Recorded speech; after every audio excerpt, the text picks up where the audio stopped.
is nearly summertime, which means that if you're like me and you have a convertible car, you can take the roof off of your car, finally. You wait all of autumn, winter and spring just to get to a position where you can finally take the roof of your car and not feel like a total idiot if it starts raining, which has happened to me more times than I'm willing to admit in my MX-5. So in this video, I'm talking to you about 5 convertible cars that you can buy for under £10,000 that will give you a bunch of fun this summer. If you like this kind of content, do hit the like button, subscribe as well if you're new, and without further ado, let's get straight into it.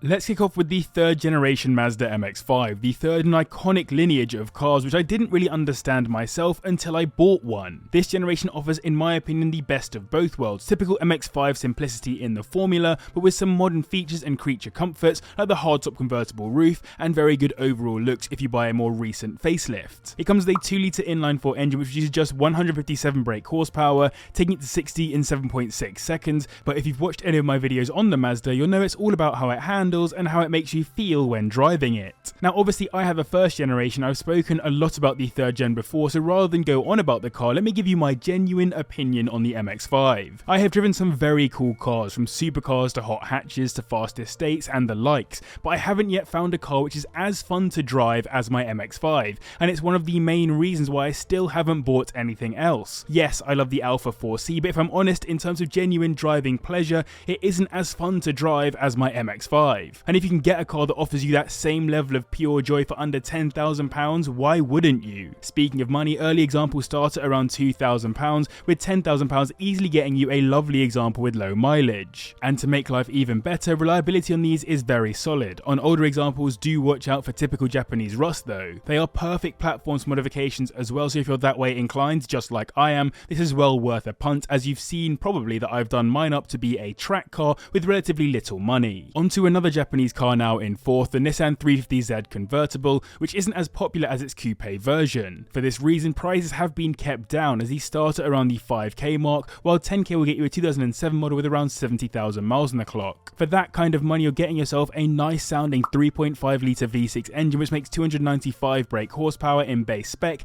taking it to 60 in 6 seconds. Not insanely fast, but not bad either. If you're a fan of JDM cars or Japanese car culture generally, you'll probably know the 350Z is the 5th generation in a line of Nissan Z cars, many of which are ridiculously expensive and sought after today. It arrived in 2002, but the convertible didn't arrive until later in 2003, and it was a direct competitor to the MX-5 at the time for a slightly wealthier market that wanted a bit more power. It comes with some cool specs too. The Roadster didn't actually get the track trim, which you'd probably want if going fast is your preference, as it came with lighter alloys and larger Brembo brakes. But to be honest, for going out and having some fun in over summer, I would go for a touring or grand touring example anyway, for greater focus on comfort and usability. It also had a facelift in 2006 which included both aesthetic and mechanical modifications, as well as some more modern features like bi-xenon lights. It also added larger brakes to the Enthusiast example, which was, by the way, also available in Roadster spec. It then got another revision in 2007 with a new, slightly more powerful engine and an amazing new bit of technology: Bluetooth.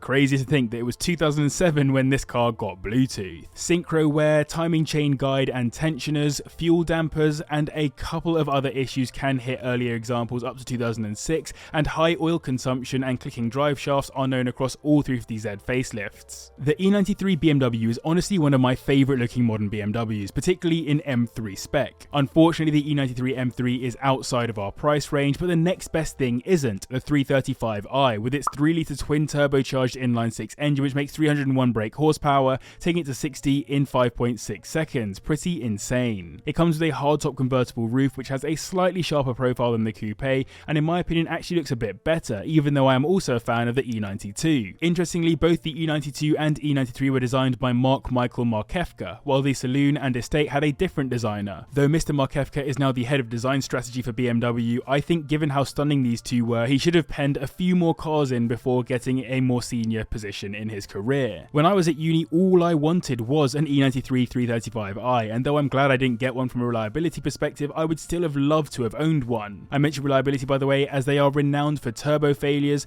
wastegate rattle, high pressure fuel pump failure, oil filter housing gasket failure, ignition coil failure, injector failures, and the list goes on and on. However, if you're willing to look past or deal with these failures, you do get yourself as close to an M3 as possible without getting the M3 badge. It's therefore a bit more of a sleeper and has genuinely usable rear seats as well, which no other car on this list has. So if you've got more than one friend, this might be the car for you from this list. And it's not just a looker, it actually was known to have good driving dynamics compared to its convertible competitors, with solid chassis rigidity, and it's quite practical too, with good boot space even with the roof folded into it. £5,000 will get you into one of these, by the way, and 10k will get you a 2007 model with around 70,000 miles on the clock. So I hope you're enjoying this video. A quick reminder, do hit the like button if you're enjoying this content, and subscribe as well if you're new. It really helps the old channel out. And let me know in the comments down below what your personal favourite convertible car is. Mine is the 190 SL. I just think it's an amazingly beautiful car, and I've been in one and they are stunning. Back to the roadsters now, with the Porsche Boxster 986S, an appreciating classic already, with slowly increasing interest in the cars by enthusiasts. I think as Porsche have become increasingly popular over the past 15 to 20 years, this Boxster has benefited,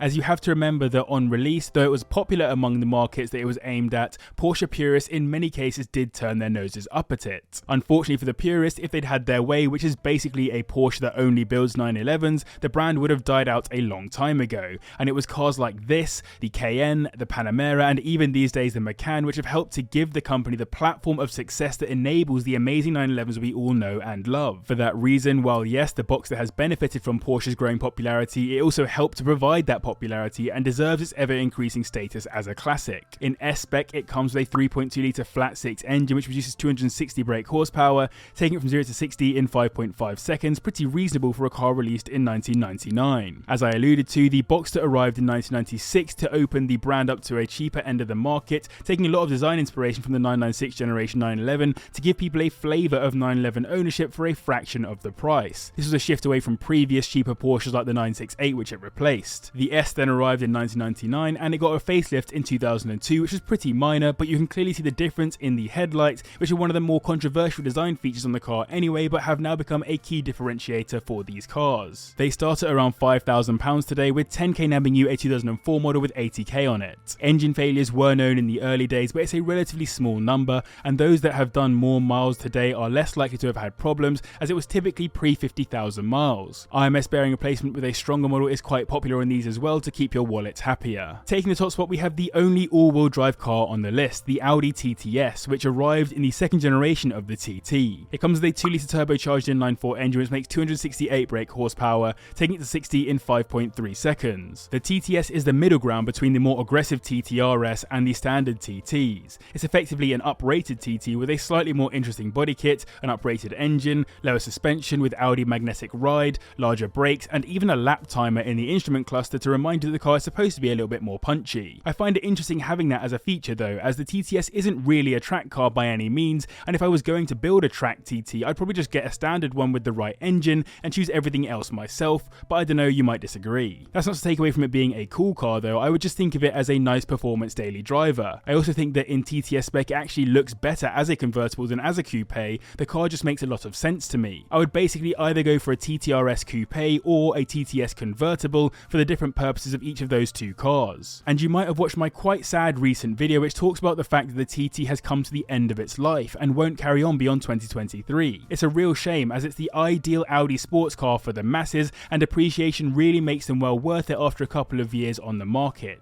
These start at around the £6,000 mark, and 10k will get you a 2012 model with around 90,000 miles on the clock. Timing belts and gearbox oil on auto should have good service history behind them to maintain engine and gearbox quality, so look for those in any car that you're after. So I hope you enjoyed this video. If you did, do hit the like button and subscribe as well if you're new. I'd really appreciate it. Massive thanks to the patrons for their support and to you guys as well for watching. And if you want to watch a video on a bunch of cars that are great for road trips this summer, then click up here and subscribe down here.